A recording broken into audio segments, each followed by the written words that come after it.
Ghafar itu adalah sifat ampunan Allah yang Allah berikan kepada setiap manusia yang dosanya itu diulang-ulang terus. Kemarin janji, saya tidak bohong. Hari ini bohong lagi. Tobat lagi, janji lagi. Tobat lagi, janji lagi. Tobat lagi. Maka ketika Allah mengampuni dosanya manusia, walaupun sering berulang-ulang dilakukan olehnya, tetapi Allah tetap mengampuni, itu namanya Ghafarnya Allah. Makanya kita belajar di sini, Allah sebutkan di sini kata Ghafur.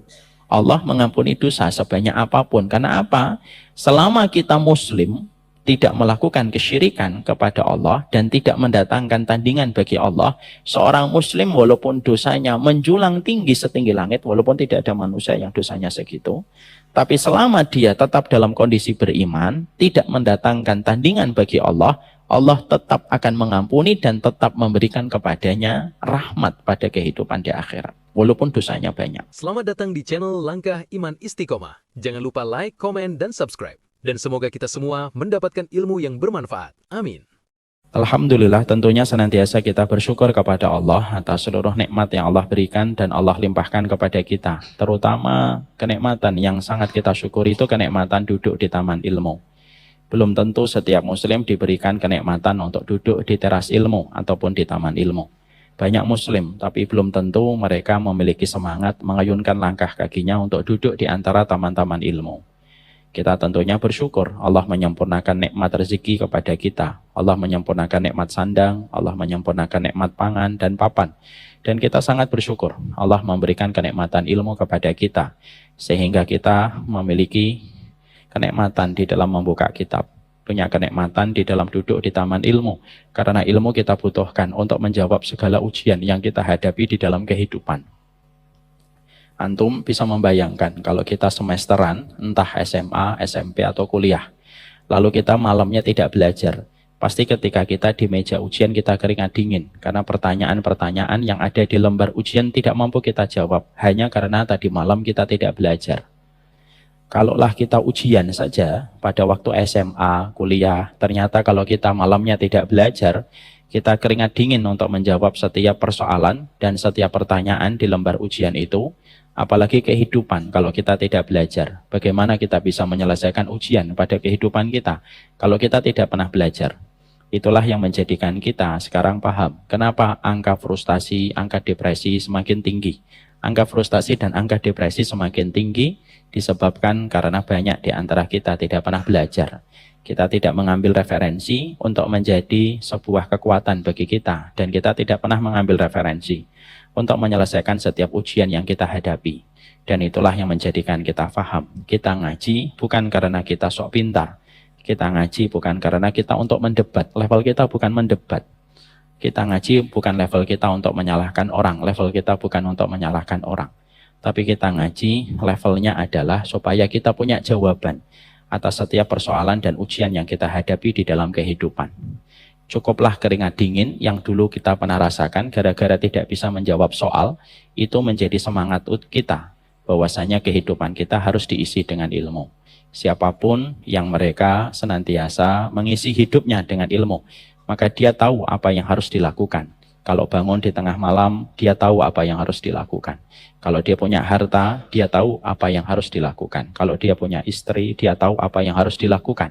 Bahkan ketika dia masuk kamar mandi pun, dia tahu apa yang harus dilakukan kalau kita memiliki ilmu yang menjadi sebuah edukasi dan referensi pada kehidupan kita. Makanya pantas orang kalau berilmu, semua binatang merasakan manfaatnya. Sampai binatang yang disembelih pada waktu Idul Adha pun merasakan kalau setiap panitia mereka membekali diri mereka dengan ilmu. Makanya sampai binatang-binatang di lautan memintakan ampunan kepada mereka yang duduk di taman ilmu, karena mereka tahu sesungguhnya manfaatnya orang yang mencari ilmu sampai kepada mereka, sehingga bisa membawa kebaikan pada kehidupan umat hari ini. Semoga Allah senantiasa memberikan kepada kita ilmu, dan semoga kita tidak bosan dengan perjalanan kita untuk mencari ilmu, karena sesungguhnya kita telah diwariskan oleh semangatnya para ulama salaf dulu. Bagaimana semangatnya mereka ketika mencari ilmu. Saya pernah membaca lembar kehidupan keluarganya Ibnu Taimiyah.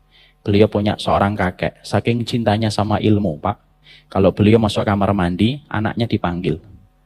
Terus dibukakan satu kitab, lalu ngomong, baca dari halaman ini sampai halaman ini. Lalu beliau masuk kamar mandi. Lalu anaknya membacakan apa yang tadi diperintahkan oleh sang kakek dari Ibnu Taimiyah. Kenapa beliau semacam itu? Karena beliau tidak mau kehilangan kesempatan untuk mendapatkan ilmu walaupun di kamar mandi. Kan beda dengan kita, Pak. Kalau kita di kamar mandi, ngambil korek api, ya. Lalu ada yang ngerokok, katanya dapat ilhamnya di kamar mandi. Nah, semoga Allah memberikan rahmat untuk kita. Semoga Allah senantiasa memberikan kepada kita ilmu yang bukan menjadikan kita berdebat orang, ilmu yang bukan menjadikan kita sok memahami tentang segala sesuatu lalu kita gampang untuk menyesatkan setiap manusia. Ya Allah, tambahkanlah kepada kami ilmu, dan kami berlindung dari segala ilmu yang tidak bermanfaat. Dan kami berlindung kalau ilmu yang kami pelajari, sunnah yang kami kaji, tauhid yang kami dalami, menjadikan kami hanya menambah musuh di antara orang yang beriman. Semoga kita dihindarkan dari kondisi yang menyedihkan semacam itu. Amin insyaallah.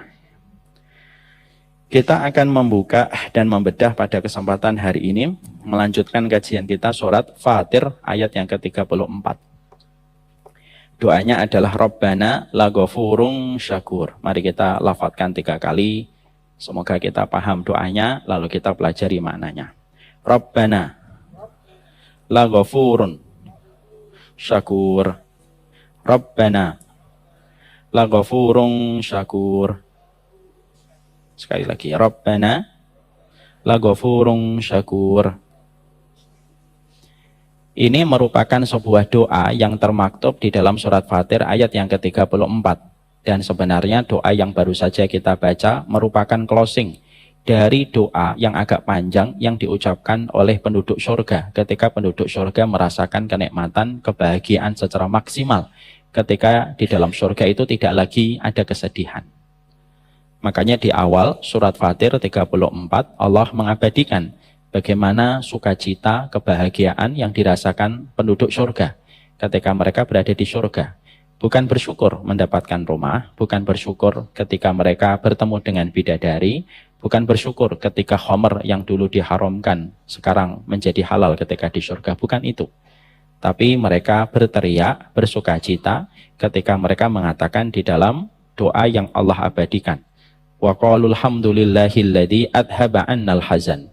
Segala puji bagi Allah yang telah menghilangkan semua kesedihan-kesedihan yang ada pada hati kami. Rabbana laghafurun syakur. Inna Rabbana laghafurun syakur. Sesungguhnya Rabb kami adalah Maha Pengampun lagi Maha Mensyukuri.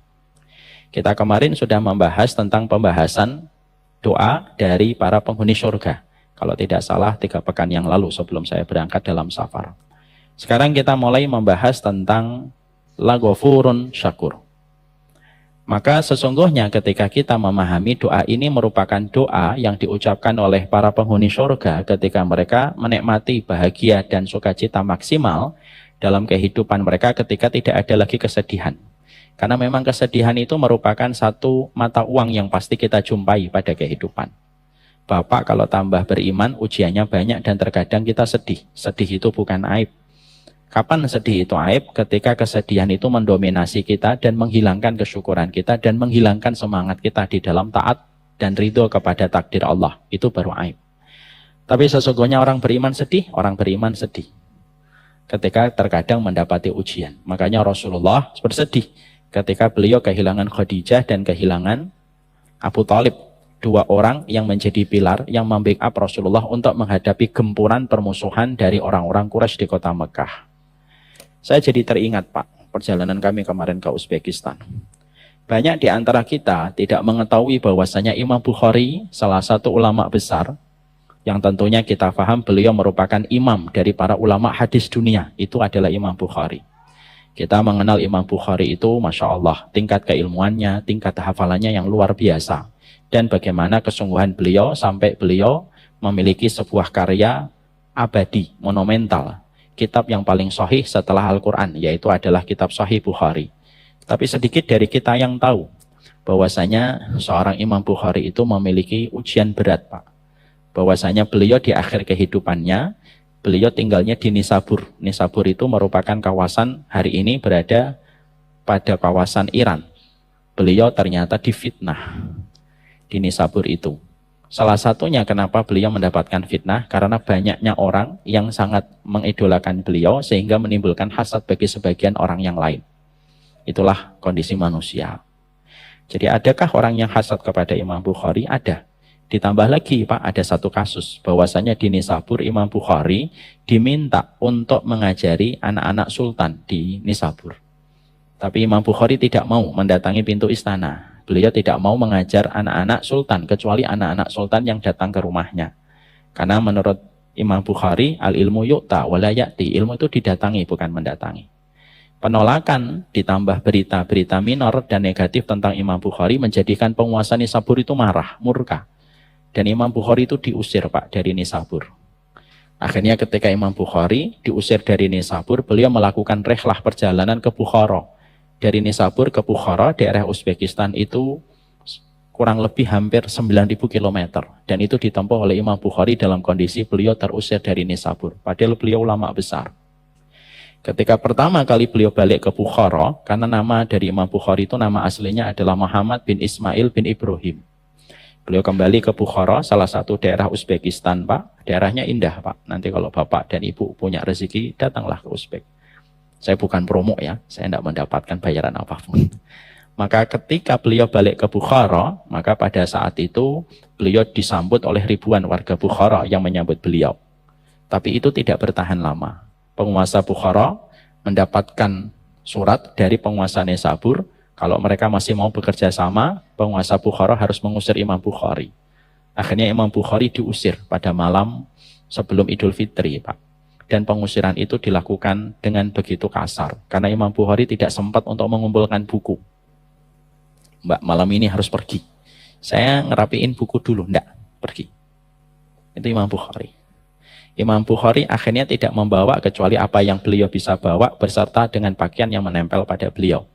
Lalu beliau menuju ke Samarkand. Samarkand itu salah satu kota kedua setelah Tashkent di Uzbekistan, tidak terlalu jauh dari Bukhara. Dan ternyata penguasa Samarkand pun sudah mendapatkan perintah dari penguasa Bukhara supaya tidak menerima Imam Bukhari masuk ke Samarkand. Itu Imam Bukhari, Pak. Akhirnya beliau tertahan di border, beliau tertahan di perbatasan Samarkand, tidak bisa masuk ke wilayah Samarkand. Akhirnya beliau berhenti sejenak, lalu beliau sempat mengadu kepada Allah. Dunia ini asalnya begitu luas untukku ya Allah, tapi hari ini dunia sudah terasa sempit untukku. Cabutlah nyawaku kalau engkau berkenan dan engkau ridho. Tidak lama setelah itu Imam Bukhari meninggal dunia di pinggir jalan, Pak. Itu Imam Bukhari. Banyak orang tidak tahu. Jadi Imam Bukhari tidak meninggal di kamar-kamar istana. Imam Bukhari tidak meninggal di kamar besar kayak ustadz-ustadz hari ini kayak saya gitu. Tidak meninggal di kantor-kantor dan pondok-pondok gede kayak saya gitu mungkin. Tapi Imam Bukhari, imam ulama, seluruh para ulama hadis meninggalnya di pinggir jalan. Karena beliau terusir dari rumahnya dan tidak bisa masuk ke Samarkand, dan beliau saat itu bingung mau kemana beliau akan mengayunkan langkah kakinya. Seorang Imam Bukhari, seseorang yang ketika akan meletakkan hadis, maka beliau bersungguh-sungguh, beliau sholat 2 rakaat, beliau mandi junub, beliau sholat 2 rakaat, baru meletakkan 1 hadis. Orang yang dinobatkan paling pintar dalam hafalan sepanjang sejarah sampai hari ini, Pak. Orang yang pernah menghadapi 10 orang, membawa hadis, setiap satu orangnya 10 hadis. Diacak Pak, antara matan dengan sanad.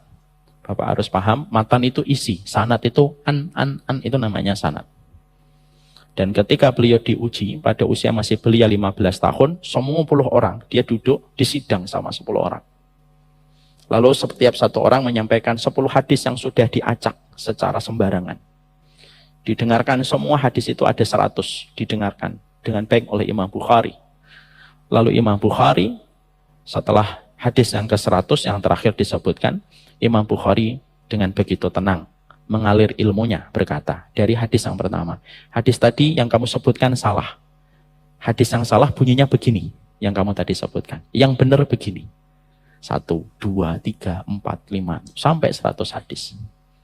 Jadi beliau bukan hanya membetulkan 100 hadis, tapi menyebutkan 100 hadis yang salah yang diacak sama yang memuji beliau. Itu Imam Bukhari.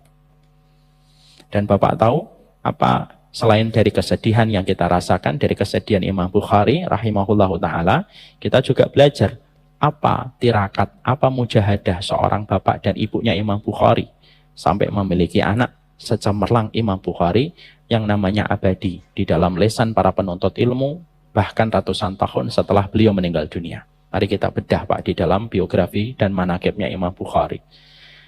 Maka sesungguhnya Imam Bukhari itu akhirnya menjadi ulama besar karena dua tirakat, tirakat bapaknya dan tirakat ibunya. Tirakat ibunya adalah ketika Imam Bukhari lahir dalam kondisi buta.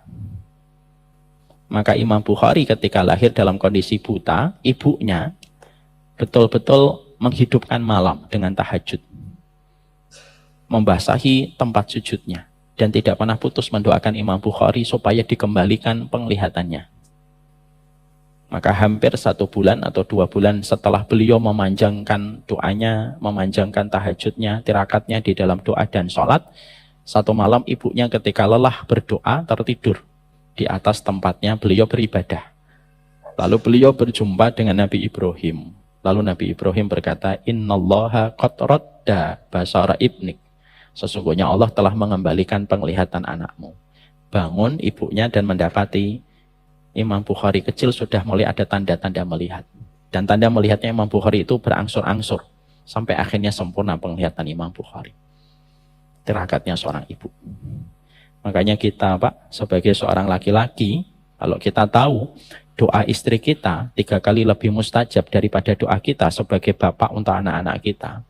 Kasih tahu sama istri kita. Doamu 3 kali lebih mustajab daripada doaku. Berdoalah yang sering kepada anak-anak kita. Karena aku kalau berdoa, kalah 3 kali set daripada doamu. Kamu boleh marah kepadaku, kamu boleh kecewa sama aku, tapi kamu tidak boleh menghentikan doamu untuk anak. Dan laki-laki yang baik adalah laki-laki yang terus mengingatkan istrinya untuk mendoakan anak-anaknya. Karena apa? Doanya wanita itu luar biasa didengarkan oleh Allah daripada doanya seorang bapak. Dan kita tidak usah protes. Kok gitu sih Ustaz? Tidak usah. La yus'alu amma yaf'alu wa hum yus'alun. Allah tidak pernah ditanya, kita yang ditanya sama Allah. Tirakat yang kedua, tirakat bapaknya, namanya Ismail bin Ibrahim. Ismail bin Ibrahim ini seorang penuntut ilmu, Pak. Beliau sakit dan beliau meninggal dunia. Pada saat ketika sebelum beliau meninggal dunia, Ismail bin Ibrahim ini ngomong, dipanggil itu istrinya, dan berkata kepada istrinya, aku tinggalkan kitab di perpustakaan untuk anak kita. Ya, saudaranya Bukhari 1 Pak, namanya Ahmad bin Ismail bin Ibrahim. Imam Bukhari Muhammad bin Ismail bin Ibrahim. Aku tinggalkan perpustakaan untuk 2 anak kita. Dan aku tinggalkan dinar dan dirham yang aku simpan di sini. Dan aku pastikan tidak ada dinar dan tidak ada dirham. Tidak ada satupun dinar dan dirham yang aku tinggalkan untuk menghidupi 2 anakku dan memberikan pendidikan terbaik untuk anakku yang aku campurkan dengan haram dan syubhat. Aku pastikan dinar dan dirhamnya bersih untuk kedua anak kita. Masya Allah, Pak.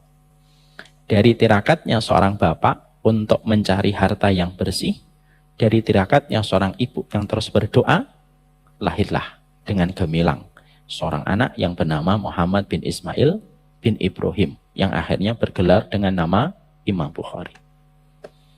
Makanya bapak-bapak, tirakatnya bapak itu apa? Kalau memang bapak tidak bisa tahajud panjang, kalau bapak tidak bisa puasa Daud, kalau memang bapak tidak bisa sedekah yang banyak, minimal jangan masukkan 1 rupiah pun yang tercampur dengan harta yang syubhat dan haram, karena itu yang membatalkan perjalanan baik anak kita dalam kehidupan di masa dewasa. Tirakatnya ibu apa? Banyaklah berdoa. Kalaupun siklus bulanan, teruslah berdoa. Bapak harus mengingatkan terus. Dan disitulah kita mendapati tentang kisahnya Imam Bukhari. Jadi Imam Bukhari pun mendapatkan kesedihan, Pak. Diusir, Pak. Tingkat keilmuan Imam Bukhari dituduh menyimpang. Apa yang beliau pelajari itu setingkat Imam Bukhari. Makanya kalau bapak tiba-tiba mendapatkan ada orang yang tidak suka sama bapak, ya wajar. Wong Imam Bukhari akhlaknya baik, mulia adabnya, kedalaman ilmunya diakui dan dinobatkan menjadi orang yang paling encer hafalannya di dalam tubuh kaum muslimin, itu pun dituduh dengan penyimpangan. Apalagi cuma kita. Jadi kalau kita akhirnya sedih, ya sedih itu normal. Karena Imam Bukhari juga sedih, Pak. Dunia yang terasa lapang selama ini terasa sempit untukku mulai hari ini. Cabutlah nyawaku kalau engkau ridho ya Allah. Dan didengarkan doanya oleh Allah Subhanahu wa ta'ala. Bapak berani berdoa dengan doa itu? Silakan. Karena sesungguhnya itulah doanya Imam Bukhari. Sekarang mari kita kembali. Bahwasanya disitulah kita paham perkara yang paling disenangi oleh penduduk surga itu adalah hilangnya kesedihan, Pak. Berarti ujian kita dalam hidup itu yang menjumpai kesedihan. Ustadz, kenapa teriakan penduduk surga ketika mereka bersuka cita dan berbahagia, mereka mengatakan Alhamdulillahilladzi adhaba annal hazan. Kenapa kok itu? Kenapa mereka tidak berteriak, ya Allah, akhirnya bidadari datang. Kenapa tidak mengatakan, ya Allah ternyata mobil Mercedes tidak ada apa-apanya dengan apa yang aku peroleh hari ini. Kenapa kok yang disebutkan bukan bidadari, bukan rumah, bukan istana, bukan makanan. Tapi justru yang disebutkan itu sesuatu yang sifatnya itu maknawi, Pak. Ya Allah, segala puji bagi engkau yang sedihnya kami itu tidak tersisa sama sekali. Saya tidak bisa membayangkan perasaan yang sedang dirasakan penduduk surga ketika mengucapkan ini. Para ulama lalu mengatakan, kenapa ucapannya penduduk surga Alhamdulillahilladzi adhaba annal hazan? Kenapa kok itu? Bukan bidadarinya yang disebut. Kenapa bukan tempat yang indah yang disebut? Karena keindahan tempat, keindahan bidadari, kelezatan makanan itu tidak sebanding dengan kenikmatan ketika hati kita sudah tidak lagi sedih. Itu kenikmatannya. Makanya yang disebutkan itu yang puncak, bukan yang bawah. Contoh, Pak Haiban, misalkan, beliau ini mendapatkan hadiah mobil, harganya 500 juta. Di samping mobil, beliau juga mendapatkan hadiah, misalkan handphone, yang include di dalam mobil harganya 5 juta. Plus mendapatkan sepatu yang harganya 1 juta. Ada 3 hadiahnya. Mobil 500 juta, yang kedua handphone 5 juta, yang ketiga sepatu harga 1 juta. Pulang beliau ketemu sama istrinya, Ummu Nino. Kira-kira Pak Haiban cerita tentang sepatunya, atau cerita tentang handphonenya, atau cerita tentang mobilnya? Mobil. Gak usah ditanya, Pak Haiban pasti sudah bisa kita tebak. Pasti dia akan jawab, Bu, apa? Dapat mobil. Tidak mungkin dia akan mengatakan, Bu, aku dapat apa? Sepatu 1 juta, handphone 5 juta. Tidak, pasti yang disebut mobil dulu. Itulah yang kita pahami. Kenapa kok ucapan penduduk surga itu Alhamdulillahilladzi adhaba annal hazan. Karena nikmatnya surga itu yang paling puncak salah satunya adalah setelah ketemu Allah, bertetangga dengan para nabi, hilangnya kesedihan di dalam hati. Ya, jadi nanti kalau bapak sedih, ibu-ibu kasih tahu, udah Pak, nggak apa-apa sedih. Nanti di surga hilangnya. Istri kita sedih, hibur. Nanti insya Allah di surga hilang. Karena itulah yang dihibur oleh Allah ketika kita membaca surat Fatir 34. Indahnya hidup itu kalau beriman kepada hari akhir. Ada harapan besar yang kita miliki pada perjalanan hidup kita. Setelah kita mengetahui tentang doa ini, mari kita fokus kepada Rabbana laghafurun syakur. Di sini ada sebuah pembahasan dulu. Kenapa disebutkan ghafur baru setelahnya syakur? Kenapa bukan syakur setelahnya ghafur? Ya kan? Itu ternyata ada penjelasannya dan penjabarannya. Tapi sebelum kita masuk ke penjelasan itu, kita harus bisa membedakan mana itu artinya ghafur dan mana itu artinya ghaffar. Allah sering menyebut kata ghafur, Allah juga menyebut dirinya dengan kata ghaffar. Bedanya apa, Ustaz? Nah, para ulama di dalam tafsirnya itu menjelaskan perbedaan antara ghafur dengan ghaffar, walaupun intinya sama, yaitu sama-sama mengampuni. Ghafur itu mengampuni, ghaffar itu adalah mengampuni. Tetapi memiliki perbedaan secara spesifik. Kalau kita mengenal kata ghafur, bahwasanya ghafur itu Artinya Allah itu mengampuni dosa sebesar apapun. Itu ghafur. Bapak punya dosa sebesar apapun, ibu punya dosa sebesar apapun, walaupun dosanya tinggi sampai menyentuh pintu langit, maka Allah mengampuni. Karena itu sifat ghafurnya Allah. Beda dengan Ghaffar. Ghaffar itu adalah sifat ampunan Allah yang Allah berikan kepada setiap manusia yang dosanya itu diulang-ulang terus. Kemarin janji, saya tidak bohong. Hari ini bohong lagi. Tobat lagi, janji lagi. Tobat lagi, janji lagi. Tobat lagi. Maka ketika Allah mengampuni dosanya manusia, walaupun sering berulang-ulang dilakukan olehnya, tetapi Allah tetap mengampuni, itu namanya Ghaffarnya Allah. Makanya kita belajar di sini, Allah sebutkan di sini kata Ghafur. Allah mengampuni dosa sebanyak apapun. Karena apa? Selama kita muslim, tidak melakukan kesyirikan kepada Allah dan tidak mendatangkan tandingan bagi Allah, seorang muslim walaupun dosanya menjulang tinggi setinggi langit, walaupun tidak ada manusia yang dosanya segitu, tapi selama dia tetap dalam kondisi beriman, tidak mendatangkan tandingan bagi Allah, Allah tetap akan mengampuni dan tetap memberikan kepadanya rahmat pada kehidupan di akhirat, walaupun dosanya banyak. Makanya sifat Ghafur ini sifat hujjah yang Allah datangkan kepada mereka yang berputus asa dari rahmatnya Allah. Gimana kamu berputus asa sama rahmatnya Allah? Wong sifat Ghafurnya Allah itu lebih besar daripada dosa yang dilakukan manusia. Ustaz, ada pelaku dosa, banyak dosanya, tetap diampuni. Selama satu syarat. Dia dalam kondisi muslim dan tidak berbuat kesyirikan di dalam mendatangkan tandingan bagi Allah. Maka seluruh dosanya tetap akan diampuni oleh Allah. Walaupun terkadang harus ditebus dulu dengan masuk neraka untuk menebus dosa yang telah dia lakukan. Tapi pada saatnya Allah tentukan, Allah akan masukkan dia ke dalam surga. Ya.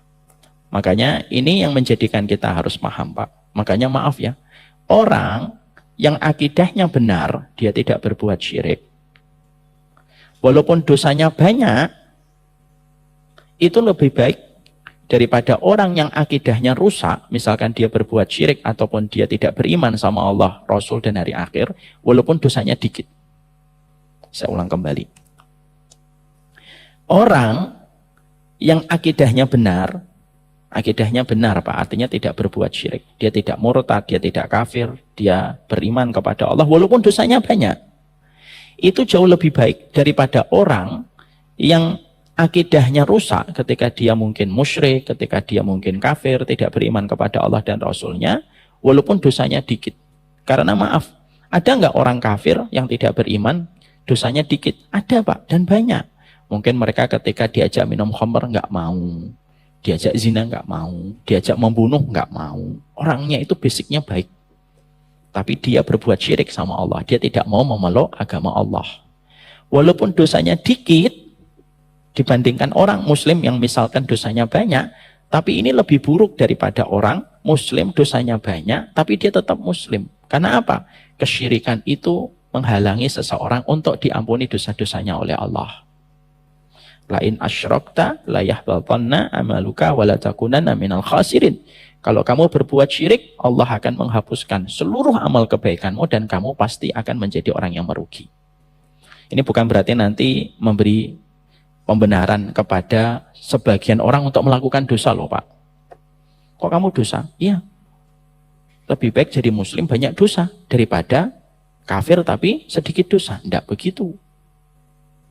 Tapi ini menunjukkan kepada kita bahwasanya syahadat itu kalimat yang betul-betul luar biasa di sisi Allah. Sehingga karena Allah memiliki sifat Ghafur, sifat Ghafurnya Allah itulah yang menjadikan manusia sebanyak apapun dosanya mereka kepada Allah, selama mereka masih memiliki keimanan pada hatinya, maka sesungguhnya mereka itu nanti akan mendapatkan rahmatnya Allah.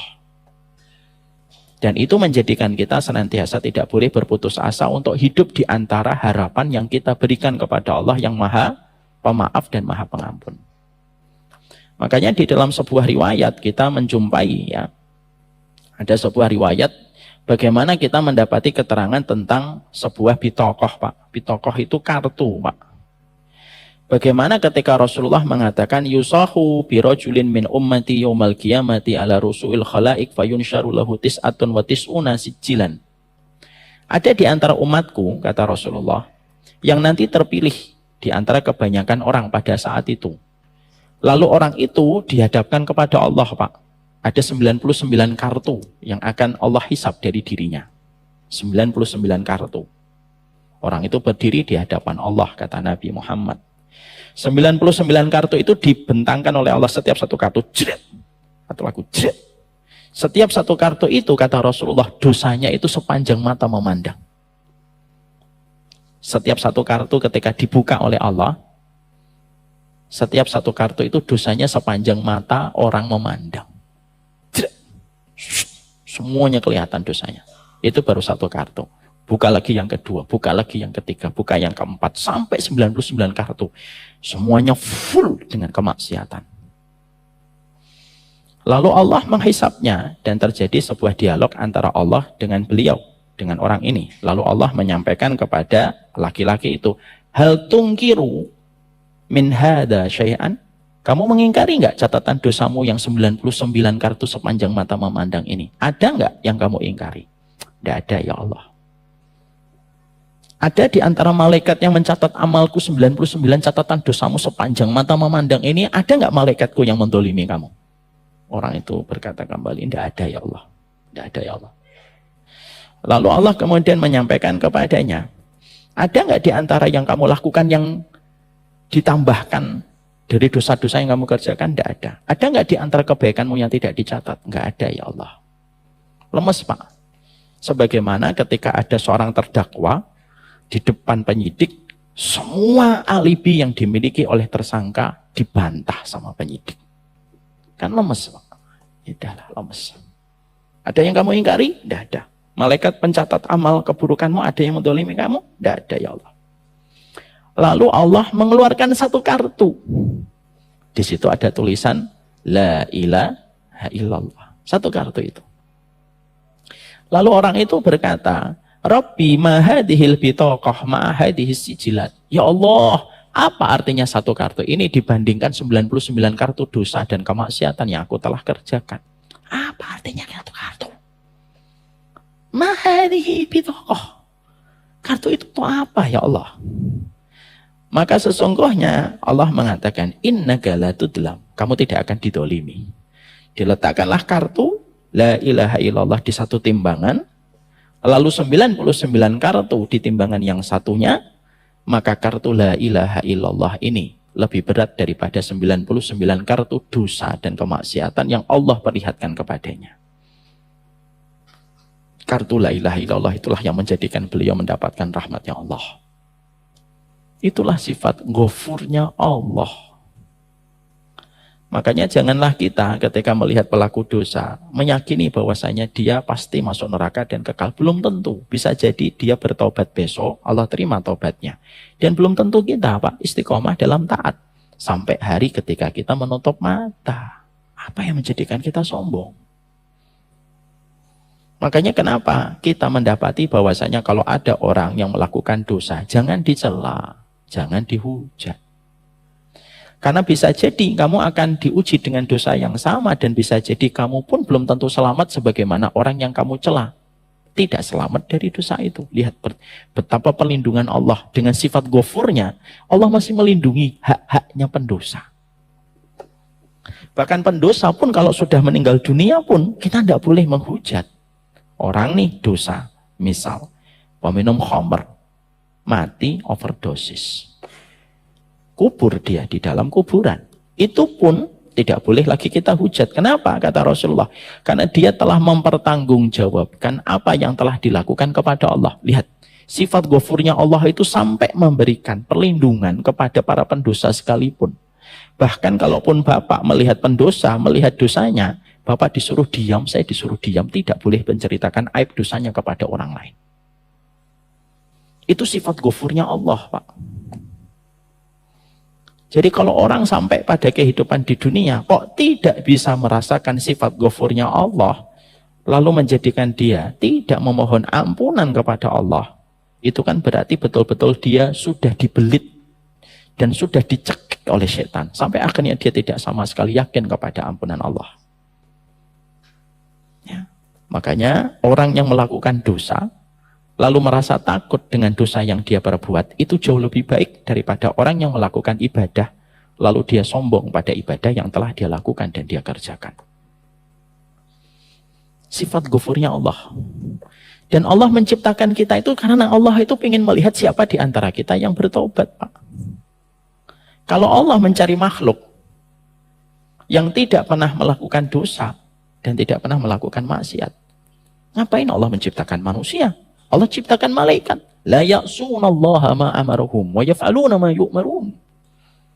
Malaikat itu tidak pernah bermaksiat terhadap apa yang diperintahkan dan selalu konsisten mengerjakan apa yang diperintahkan. Tapi kenapa Allah setelah menciptakan malaikat itu Allah menciptakan manusia? Padahal malaikat aja tahu bahwasanya manusia itu akan berbuat kerusakan dan mengalirkan darah. Karena Allah ingin tahu, Pak, di antara kita siapa yang kembali kepadanya dan siapa yang mereka tidak mau kembali kepada Allah. Istighfarlah, bertobatlah kepada Allah. Karena itulah yang disebut dengan ghafur. Jadi kalau nanti Bapak memahami ghafur, nah ini berarti Allah mengampuni dosa sebanyak apapun, diampuni dengan sifat ghafurnya Allah. Lalu nanti kalau Bapak membaca ayat ngelewatin ghafar, nah berarti sesering apapun dosa tetap diampuni oleh Allah. Makanya kan ada satu riwayat Muslim yang sudah sering saya sampaikan di sini. Saya bacakan kembali supaya kita memahami ini. Dalam satu riwayat Muslim diterangkan oleh Rasulullah, adnaba abdun damban.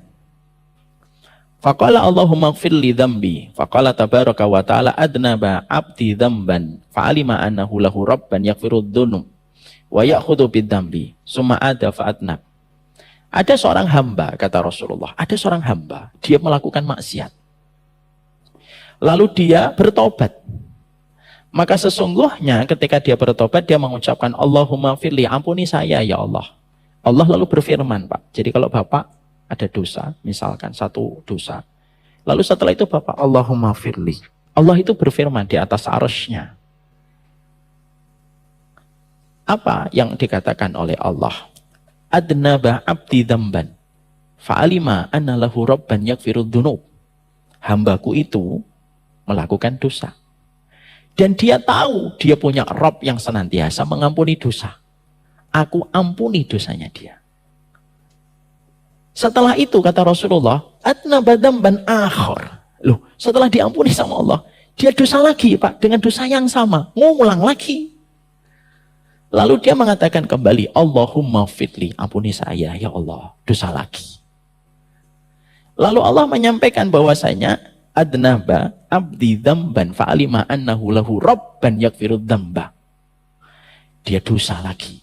Tapi dia tahu dia punya Rabb yang mengampuni dosa. Aku ampuni lagi dosanya. 2 kali, Pak. Rasulullah lalu melanjutkan hadisnya. Lalu dia adnaba dzamban akhar. Dia melakukan dosa lagi yang ketiga kalinya. Dan kembali lagi dia meminta maaf kepada Allah dan mengatakan, Allahumma firli, ampuni aku ya Allah. Lalu Allah mengulang kalimat yang sama. Adnaba abdi dzamban fa'alima anna lahu rabban yaghfiru dzamba. Hambaku ini dosa lagi yang ketiga kalinya. Tapi dia meminta ampunan kepada diriku. Karena dia tahu aku adalah Zat yang maha pengampun. Aku ampuni lagi. Udah 3 kali, Pak. Coba, Bapak tahu anaknya Bapak ngelakuin kesalahan 3 kali. Bapak jewer itu, sentil sampai merah mungkin kupingnya. Ini yang ketiga, Pak, sudah. Loh, dosa lagi. Yang keempat kalinya, kata Rasulullah SAW. Dan kembali lagi dia mengucapkan Allahumma firli. Ya Allah, ampuni saya, ya Allah. Saya berdosa kembali, ya Allah. Dan kembali Allah mengatakan, tapi yang keempat berbeda. Lalu yang keempat itu Allah mengatakan, I'mal ma syi'ta fa inni qad ghafartu lakum. Yang keempat beda, Pak. Yang keempat Allah mengatakan apa? I'mal ma syi'ta. Berbuatlah semaumu.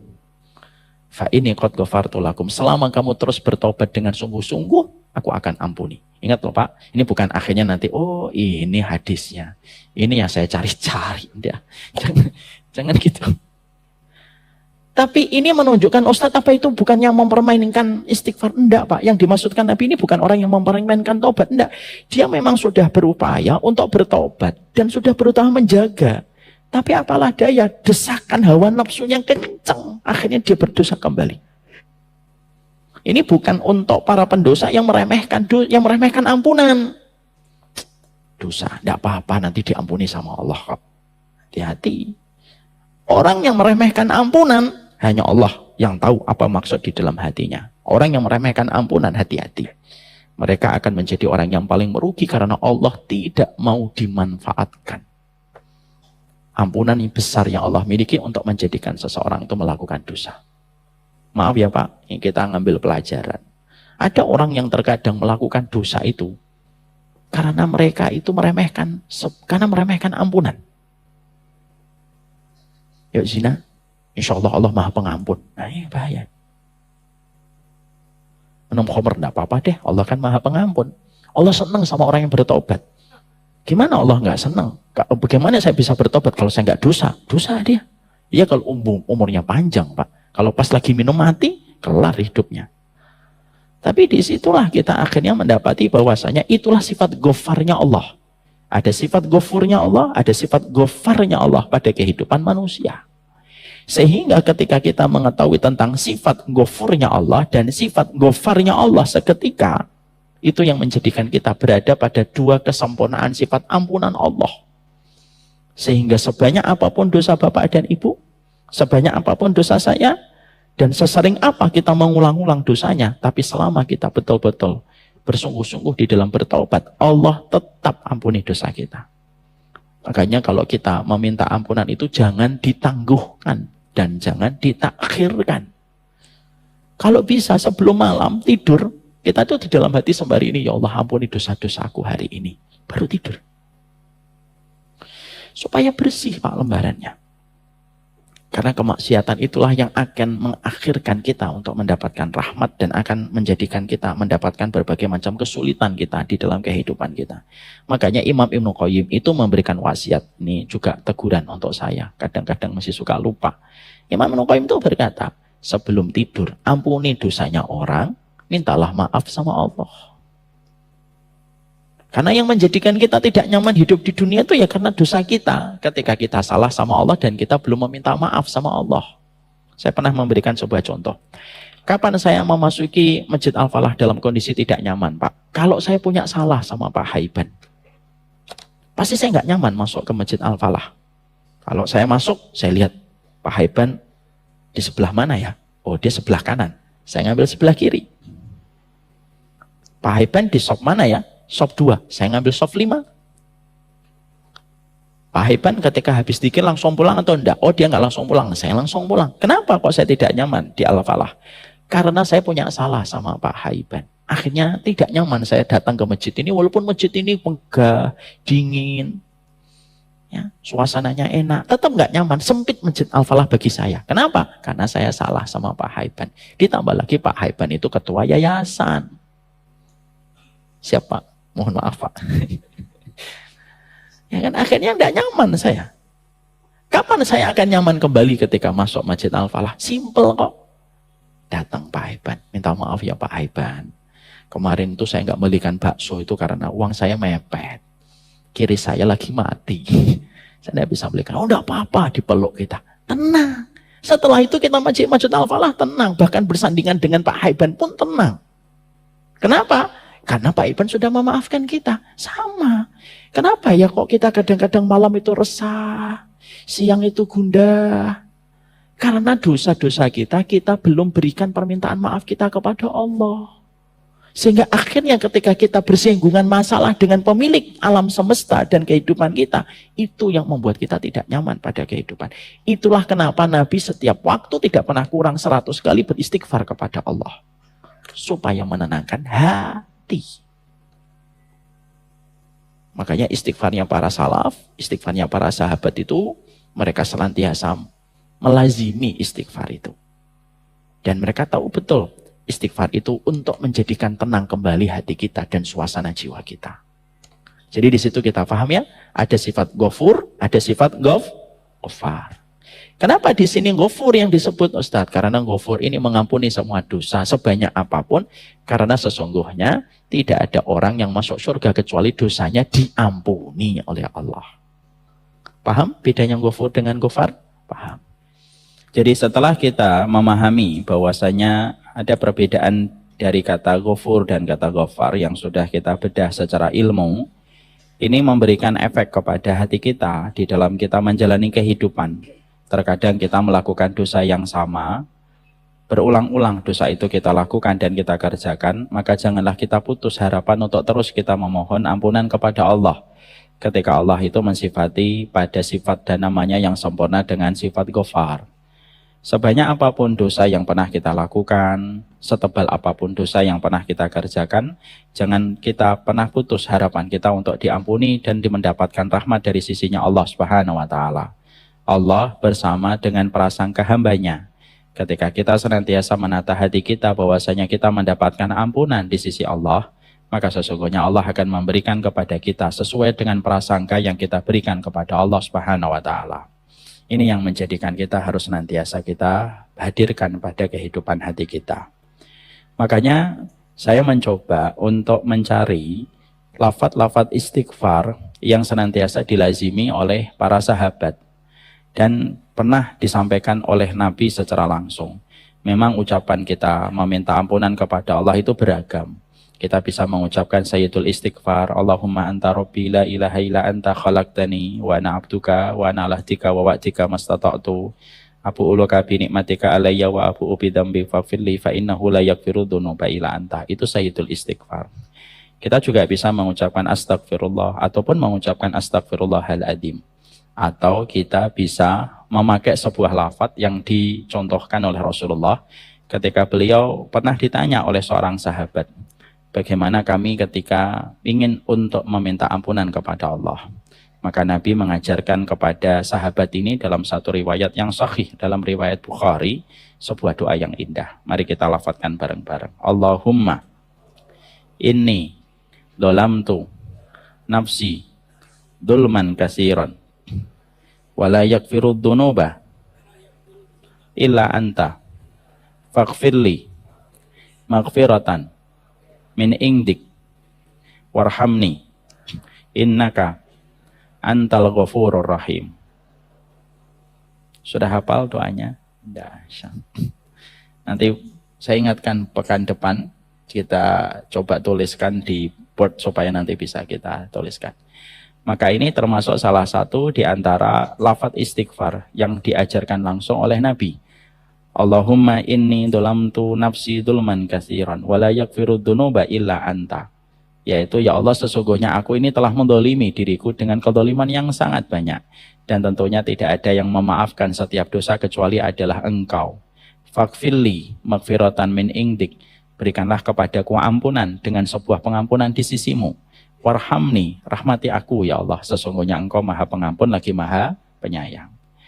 Maka penting juga saya menyampaikan bahwasanya ketika kita sudah mengetahui tentang sifat ghafarnya Allah dan kita memahami sifat ghafurnya Allah, dan ini memberikan harapan. Saya ingatkan, harapan itu harus disertai dengan sebuah pembuktian dan sebuah ikhtiar terbaik di dalam kita menuju kepada ampunan Allah. Karena ada orang-orang yang mereka tertipu dengan angan-angan mereka untuk diterima ampunannya oleh Allah, padahal dia tidak melakukan apapun untuk menuju kepada ampunan Allah. Banyak muslim yang mereka beranggapan begini, tidak apa-apalah nanti saya berbuat dosa yang banyak. Selama saya muslim kan saya nanti tetap diampuni oleh Allah. Ini termasuk salah satu prasangka yang dibenci oleh Allah. Dan prasangka-prasangka yang semacam ini, prasangka diampuni oleh Allah untuk meringankan dan menggampangkan dia melakukan dosa, termasuk prasangka yang sudah Allah sampaikan di dalam surat Fussilat ayat yang ke-23. Allah menyampaikan, وَذَلِكُمْ ظَنُّكُمُ الَّذِي ظَنَنْتُمْ بِرَبِّكُمْ أَرْدَاكُمْ فَأَصْبَحْتُمْ مِنَ الْخَاسِرِينَ.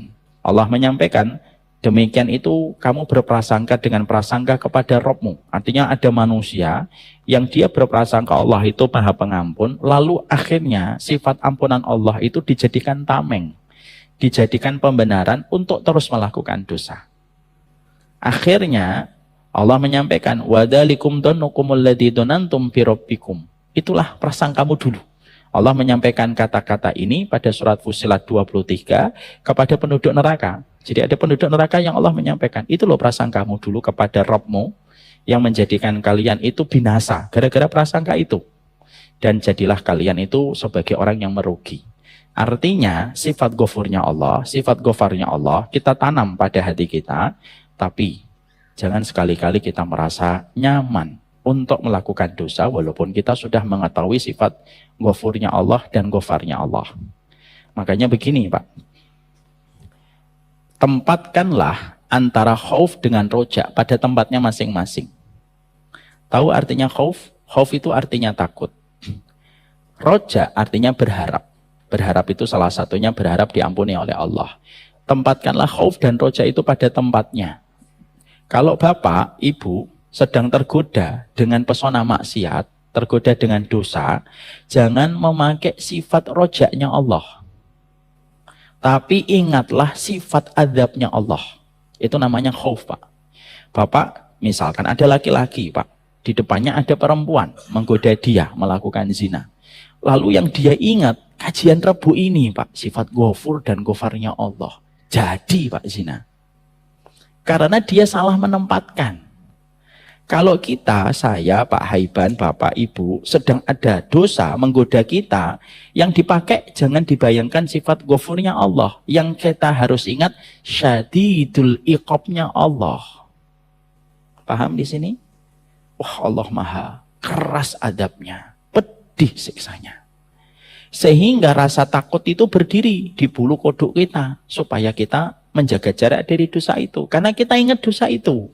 Ketika kita menghadapi Allah, mensifati dirinya dengan syadidul iqab, syadidul adab. Bapak bisa bayangkan, pernah saya sampaikan di sini.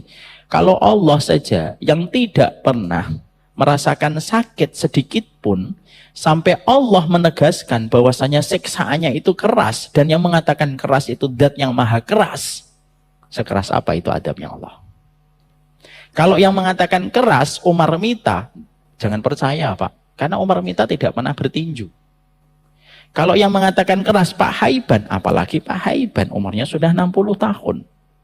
Tapi kalau yang mengatakan keras itu Habib Nurmagomedov, nah Bapak mulai percaya. Karena yang mengatakan itu orang yang terbiasa pukulan fisik. Kalau yang mengatakan keras itu Allah yang maha keras, berarti Allah tidak main-main terhadap siksanya. Makanya ketika seseorang digoda dengan dosa, jangan mengingat sifat ghafurnya Allah. Yang kita ingat sifat syadidul adabnya Allah. Itu kata Syekh Utsaimin. Supaya apa? Dosa dengan ketakutan. Takut itu bisa memadamkan dosa sebagaimana air memadamkan api. Ya. Tapi kalau sudah dosa, artinya sudah ditantang gitu. Kesodok juga akhirnya melakukan dosa. Kalau sudah dosa, jangan lagi pakai syadidul adab. Pakailah sifat ghafurnya Allah. Ini kalau dipakai di tempat yang tepat menghasilkan hasil yang berbeda. Jangan dibalik. Mau dosa, ingat ampunan Allah. Mau maksiat, ingat sifat Allah, ghafurnya Allah. Pasti dosa. Akhirnya apa? Kita nanti khawatir. Manusia akan terkena surat Fussilat 23. Ketika Allah menyampaikan wadalikum dhannukum bi rabbikum. Itulah karena prasangka kamu yang salah terhadap Rabbmu. Ya. Maka itulah yang menjadikan kita harus tahu kapan meletakkan khauf, kapan meletakkan takut. Ketika kita di tempat safar sendirian, jangan membayangkan sifat ampunan Allah, bayangkanlah sifat takutnya kita kepada azab. Karena apa, Pak? Meninggalkan dosa itu lebih utama daripada melakukan ketaatan, kata para ulama Ahlussunnah. Makanya Nabi Yusuf, kenapa Nabi Yusuf itu yang paling kita ingat dari Nabi Yusuf bukan ketika dibuang di sumur tua, bukan ketika beliau menjadi budak, bukan pula ketika beliau di penjara. Tapi yang paling kita ingat dari Nabi Yusuf itu apa? Ketika Nabi Yusuf mampu menahan dirinya dari dosa zina yang ditawarkan secara genit kepada Nabi Yusuf. Lalu Nabi Yusuf mengatakan, saya takut kepada Allah. Ini yang menjadikan Nabi Yusuf dicintai betul oleh Allah, Pak.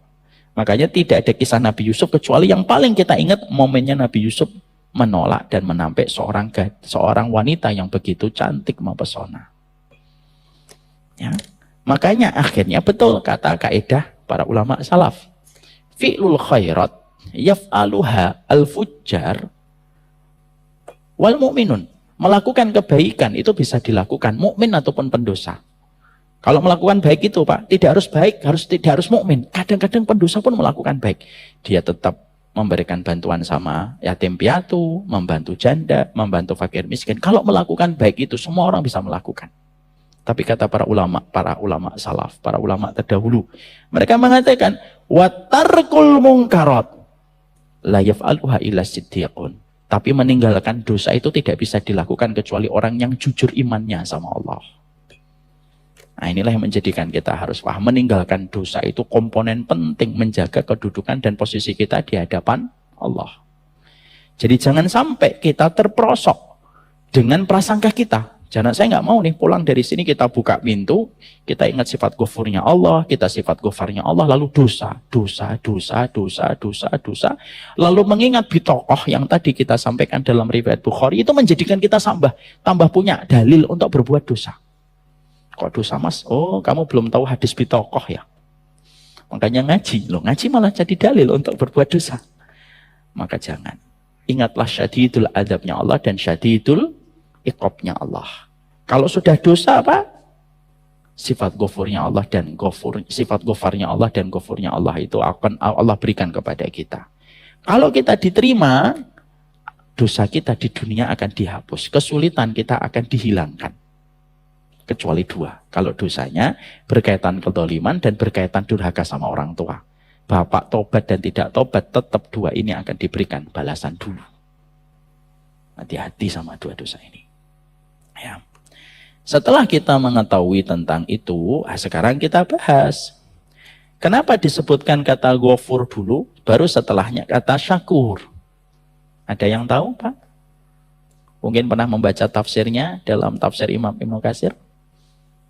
Siapa yang bisa menjawab? Saya kasih hadiah. Hadiahnya umrah Ustadz, maaf saya belum mampu untuk itu. Kenapa disebutkan ghafur dulu, baru setelah itu syakurnya Allah? Pak Haiban? Pak Haiban nyari di Google, nggak ada Pak di Google. Google nggak membahas semuanya. Mari kita bedah. Sifat ghafur diletakkan oleh Allah dulu di dalam inna rabbana laghafurun syakur. Karena sifat ghafur itu konsekuensi dari sifat ghafurnya Allah itu apa? Konsekuensi dari sifat ghafurnya Allah menjadikan kita dihapuskan dari perkara yang kita takutkan dan kita khawatirkan. Apa yang paling kita takutkan dan paling kita khawatirkan? Neraka. Itu yang paling kita khawatirkan. Sifat ghafur itu diterangkan lebih dulu. Kenapa? Sifat ghafur itu konsekuensi dari sifat ghafurnya Allah. Kamu selamat dari neraka kalau sudah dapat ghafurnya Allah. Jadi manusia itu kalau sudah dapat ampunan, Pak, maka dia selamat dari neraka. Tapi selama manusia belum mendapatkan ampunan, ya selama itu dia masih terancam dengan neraka. Makanya itu pula yang menjadi salah satu hikmah. Kenapa kita kalau mendoakan orang mati, ketika kita mensolatinya, maka kita mengucapkan Allahumma fillahu warhamhu wa'afihi wa'afu anhu. Kenapa 4 permintaan? Allahumma fillahu warhamhu wa'afihi wa'afu anhu. Kenapa 4-4-nya itu punya makna yang sama konteksnya? Ampuni dosanya mayat ini. Karena ketika mayat itu sudah diampuni, berarti dia dihindarkan dari perkara yang paling menakutkan. Dan apa yang paling menakutkan? Yaitu neraka. Itu perkara yang paling menakutkan. Makanya kalau seseorang sudah diampuni, tenang. Plong dia Pak, kalau sudah diampuni. Di dunianya tenang, di akhiratnya pun tenang. Makanya ketika ada seseorang yang diampuni oleh Allah dalam satu riwayat, ada seseorang Pak, di tempat dalam satu hadis, ditempatkan di hadapan Allah. Lalu Allah menerangkan, ini dosamu ya, ini dosamu ya. Lalu ditutupi oleh Allah. Karena dia dulu ketika di dunia sering menutupi dosa orang. Aib orang. Makanya ketika Allah buka dosanya, Allah buka aibnya, Allah tutupi hanya Allah dan dia. Ingat ya Pak, kata Imam Ibnu Katsir, manusia nanti ketika disidang oleh Allah, ketika pas pemeriksaan dosa, ada 2 manusia. Ada orang yang diperiksa dosanya dan aibnya di depan seluruh manusia sampai manusia itu ngeliatin. Ini ada di dalam tafsir Imam Ibnu Katsir. Ketika seluruh manusia dan mata manusia memandang dia, diperiksa satu persatu dosanya, dia malu sampai tertunduk dan dia berkata, lebih baik aku dijebloskan langsung ke neraka daripada menanggung malu seberat ini. Walaupun mungkin ketika di dunia dia tidak pernah malu, tapi di akhirat dia pasti akan malu, kata para ulama. Siapa orang yang dibuka dosanya oleh Allah semacam ini pada pemeriksaan? Orang yang terbiasa membuka-buka dosa orang. Dan orang yang terbiasa buka-buka aibnya orang. Atas nama apapun. Kecuali pada hajat yang memang diperlukan secara syar'i. Contohnya menyelesaikan masalah. Nah, memang harus dibuka untuk menyelesaikan masalah. Tapi bukan pada alasan syar'i. Dia membuka-buka dan mengumbar-ngumbar dosanya orang. Hati-hati. Pasti akan dibuka. Dan itu ada yang pertama. Ada yang kedua, Pak. Kata Imam Ibnu Katsir, ada orang yang nanti ketika diperiksa dalam pemeriksaan Allah, dosa dan kemaksiatannya, karena Allah melihat orang ini dulunya menutupi dosa-dosa saudaranya, walaupun dia juga berdosa, Allah tutup, hanya Allah dan dia yang tahu tentang dosanya. Dan Allah tidak jadikan orang lain mengetahui dosa yang dia kerjakan. Nah, padahal mengetahui dosa orang itu berat lesan kita untuk tidak bercerita sama orang. Makanya ibu-ibu itu biasanya kalau habis dapat informasi baru, sini, ada berita heboh. Sini kumpul. Makanya akhirnya Pak, maaf ya, mengetahui dosa orang itu berat. Karena semenjak Bapak dan saya mengetahui dosanya Pak Haiban, misal hari ini kita mengetahui dosanya Pak Haiban, semenjak hari itu Allah akan melihat kita. Apakah kamu akan menutupi dosa itu, ataukah kamu akan menceritakan dosa itu kepada orang? Makanya jangan kepo. Karena itu perkara berat. Ya. Maka kembali ke tadi, sifat ghafurnya Allah, kenapa didahulukan? Karena kalau kita mendapatkan ghafurnya Allah, berarti kita tenang. Diampuni dosa-dosa kita, diselamatkan dari apa yang paling kita takutkan. Dan tidak ada yang paling ditakutkan orang mukmin, bukan miskin, bukan fakir, bukan. Yang paling ditakutkan orang mukmin itu neraka. Makanya dia terus menebus. Bagaimana dia meminta kepada Allah ditebus ampunannya. Syakur itu konsekuensinya. Syakur itu maha mensyukuri, Pak. Kenapa ditempatkan setelah ghafur? Karena syakur itu konsekuensi. Sifat syakurnya Allah itu apa? Memberikan kepada seorang hamba apa yang dia inginkan dan paling apa yang dia harapkan. Apa yang paling kita harapkan, Pak? Surga. Rahmatnya Allah dengan surganya. Karena surga dan rahmat Allah itu satu paket. Maka ketika seseorang itu mendapatkan syakur, maka sesungguhnya apa yang dia paling harapkan di dunia itu Allah berikan kepadanya. Makanya diletakkan dulu, ghafur dulu, bukan syakur. Kalau diletakkan, Rabbana la syakurun ghafur, maknanya jadi berantakan. Makanya Allah tempatkan Rabbana la ghafurun syakur. Kamu aku amankan dulu, kalau sudah aku ampuni, aku amankan kamu dari neraka, baru syakur amal perbuatanmu yang menjadikan kamu bisa mendapatkan rahmatku. Dan itulah yang menjadikan akhirnya diletakkan kata Rabbana la ghafurun syakur. Sekarang artinya syakur itu apa? Allah menyebut sifat syakur di dalam Al-Quran 4 kali di dalam Al-Quran. Bahwasanya kata syakur itu artinya bahwasanya Allah betul-betul mensyukuri tentang semua yang dilakukan oleh manusia. Apapun Pak, kalau sudah diniatkan oleh Allah, untuk Allah, pasti Allah terima. Dan Allah lipat gandakan setiap perbuatan yang dilakukan manusia. Karena Allah maha mensyukuri. Makanya mari kita bedah Pak. Saya kan sudah sering menyampaikan. Apa sholat yang paling ringan pada sholat sunnah yang kita kerjakan sebagai muslim? Sholat yang paling ringan itu sholat sunnah fajar. Saking ringannya sholat ini sudah sering saya sampaikan. Ada testimoni dari Ibunda Aisyah. Aku ini kalau ngelihat Nabi melakukan sholat fajar, aku menyangka seakan-akan Nabi tidak sholat, nggak mau baca Al-Fatihah. Saking cepatnya Nabi kalau sholat sunnah fajar. Makanya sholat sunnah fajar itu ayat rakaat pertama membaca Al-Kafirun. Rakaat yang kedua membaca Al-Ikhlas, Pak. Makanya Pak, kalau Bapak sholat sunnah fajar, tidak usah membaca Al-Baqarah. Pertama Bapak tidak hafal. Ya. Yang kedua, Nabi nggak pernah baca Al-Baqarah. Sholat yang paling ringan itu sholat sunnah fajar. Di total Pak, kalau saya biasanya 3 menit. 4 menit, 3 menit lah sholat sunnah fajar itu. Biasanya karena jarak antara adzan dan iqamat masjid saya 15 menit. Harus bangunin anak, kadang juga harus wudhu, harus sholat. Cepet Pak. Tapi perhatikan, berapa bayaran yang Allah berikan kalau kita sholat sunnah fajar? Bayarannya berapa Ustaz? Ayo hitung-hitungan. Khairum minad dunya wa ma fiha. Jadi harta 271 triliun itu tidak ada apa-apanya. Dengan setengah detiknya kita sholat sunnah fajar. Berarti kalau khairum minad dunya wa ma fiha, hitung Pak semua ekonomi yang beredar dari Rusia sampai Kanada. Dari Afrika sampai Yaman. Dari Indonesia sampai ke Australia. Dihitung Pak, itu yang di atasnya. Belum yang di bawahnya. Berarti 1 detiknya ratusan ribu triliun Pak. 1 detiknya. Kenapa kok sedemikian gede Ustaz? Karena Allah syakur. Maka tidak ada satu amalan kalau sudah dilakukan karena Allah pasti diapresiasi oleh Allah. Kita Pak kalau beramal untuk manusia, manusia itu menetapkan standar apresiasinya itu tinggi Pak. Nggak usah manusia, nggak usah ini Pak. Contoh yang paling gampang, Bapak pergi ke perempatan jalan. Kan biasanya ada polisi, ada namanya polisi cepek. Namanya juga cepek.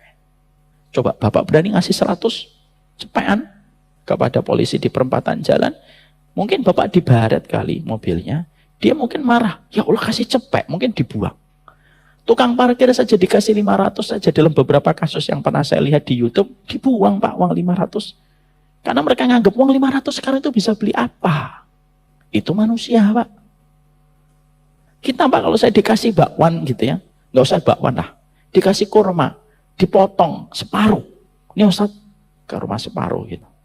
Ya Allah ngasih kurma. Kita pasti ngomong, lebih baik nggak usah ngasih daripada ngasih kayak gitu. Pasti gitu omongannya kita. Tapi itu tidak berlaku sama Allah. Sampai Allah menitipkan pesan lewat lisan Rasulullah. Ittaqun nar walau bisyakkin min tamr. Takutlah kamu kepada neraka walaupun dengan kurma separuh yang terpotong yang kamu infakkan, Pak. Jadi kalau misalkan ada orang masuk masjid, di situ ada kantong kas gitu, dimasukkan itu sudah pelan-pelan gitu. Ternyata jarak antara permukaan sama bawahnya kan tinggi, Pak. Dia merasa nggak ada yang ngelihat gitu. Pas ketika dimasukkan, meluncur itu uang 500 perak. Cedong, dong, dong, dong, dong. Orang pada ngeliatin 500 atau 1000 ini. Itu dibagi kita, 500 itu bagi, gimana balesnya 500 gitu. Tapi dia di hadapan Allah dengan sifat syakurnya Allah itu tidak ada kata 500 diapresiasi. Makanya orang mukmin itu kalau betul-betul mengenal Allah itu tidak mungkin depresi dia. Kenapa? Uang 500mu pun akan diapresiasi oleh Allah. Kenapa? Menunjukkan Allah itu maha berterima kasih. Sehingga ketika kita mengetahui sifat syakurnya Allah itu apa konsekuensi yang kita harus rasakan pada kehidupan. Jangan beramal untuk manusia karena standar manusia untuk mengapresiasi amalmu itu terkadang terlalu tinggi. Tapi beramallah kita karena Allah selalu mengapresiasi setiap amalmu walaupun hanya uang 500 perak. Itu akan terus diganti oleh Allah. Makanya wa may ya'mal mithqala dzarratin faman ya'mal mithqala dzarratin khairan yarah. Sehingga akhirnya apa? Supaya antara si miskin dan si kaya itu tetap punya harapan sama Allah. Coba kalau Allah tidak memiliki sifat asyakur, Pak. Dan Allah tidak menerangkan di dalam surat Al-Zalzalah itu, فَمَنْ يَعْمَلْ مِثْقَالَ ذَرَّةٍ خَيْرًا يَرَهُ. Apa yang terjadi, Pak? Orang-orang miskin, depresi. Karena setiap dia berbuat amal, amalnya itu harus dihitung dari volumenya, baru diterima. Tapi karena Allah menyampaikan, فَمَنْ يَعْمَلْ مِثْقَالَ ذَرَّةٍ خَيْرًا يَرَهُ. Dan itu konsekuensi dari sifat syakurnya Allah. Miskin dan kaya punya kesempatan yang sama di hadapan Allah. Bisa jadi 1000 perak dari orang miskin itu lebih baik daripada 1 juta bagi orang kaya ketika kekayaannya itu sampai miliaran, tapi 1 jutanya itu lebih kecil dibandingkan orang miskin ketika nyumbang hanya 10.000. Kenapa? Karena dia pendapatannya cuma 300.000 per bulan. Syakurnya Allah itu menenangkan hati kita, Pak. Makanya akhirnya dengan sifat syakurnya Allah ketika Bapak tahu gitu, nanti turun duluan, lalu Bapak nata beberapa sandal, dengan niatan supaya ketika orang nanti nyari sandalnya tidak kesusahan, Bapak balik sandal-sandal itu. Maka kita tenang, karena itu pun diterima sama Allah, walaupun cuma nata sandal. Saya tidak bisa nyumbang ke Al-Falah. Saya tidak bisa nyumbang lift untuk Al-Falah. Yang bisa saya lakukan cuma membantu merapikan sandal. Itu pun diterima sama Allah. Sehingga akhirnya ketika kita punya Rob yang mengapresiasi apapun yang kita lakukan, itulah yang menjadikan akhirnya seseorang itu akan terus beramal. Amal itulah yang akan menjadikan dia mendapatkan apa yang dia cita-citakan, yaitu surga. Makanya salah satu sifat Allah yang paling indah itu asyakur.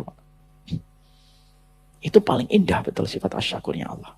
Makanya bertransaksi sama Allah tidak pernah mengenal kata rugi. Karena Allah tidak pernah membuat rugi setiap amal manusia. Masih ingat kisah nyata? Ada seorang wanita yang bermimpi malam ketika dia memiliki orang tua, bapaknya sering dermawan, bapaknya dermawan, ibunya kikir. Ibunya tidak pernah sedekah kecuali dengan dua.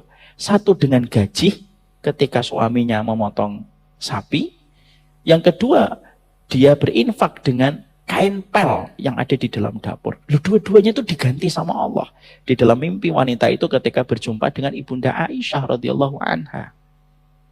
Sehingga akhirnya ini menjadikan seseorang itu tenang.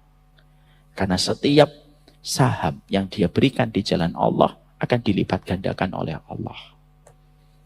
Makanya orang-orang yang mereka itu mengetahui tentang sifat syakurnya Allah, maka terus akan memberikan yang terbaik di dalam perjalanannya.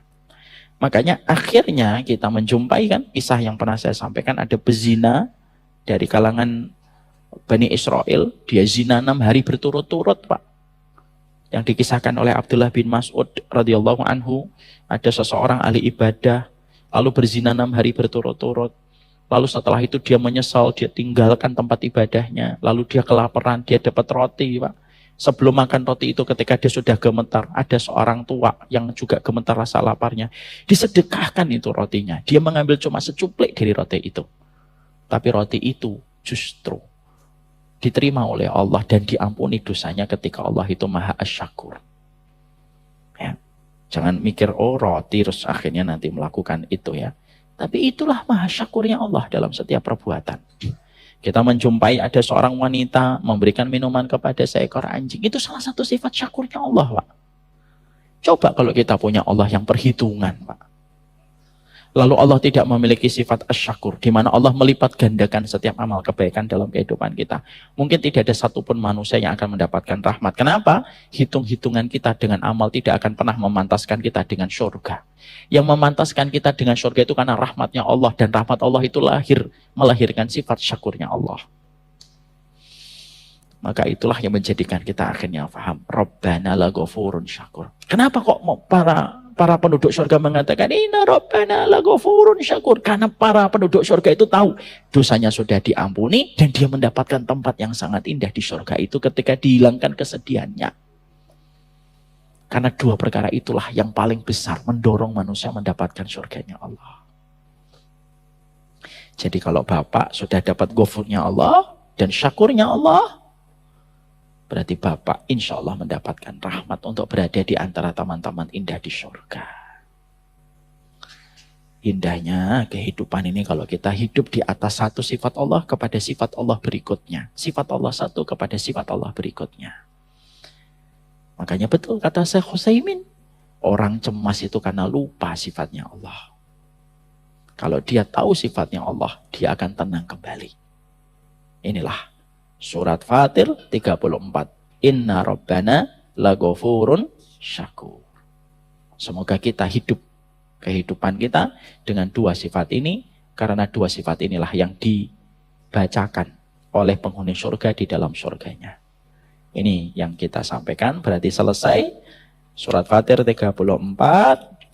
Nanti kita akan lanjutkan doa yang ke-29.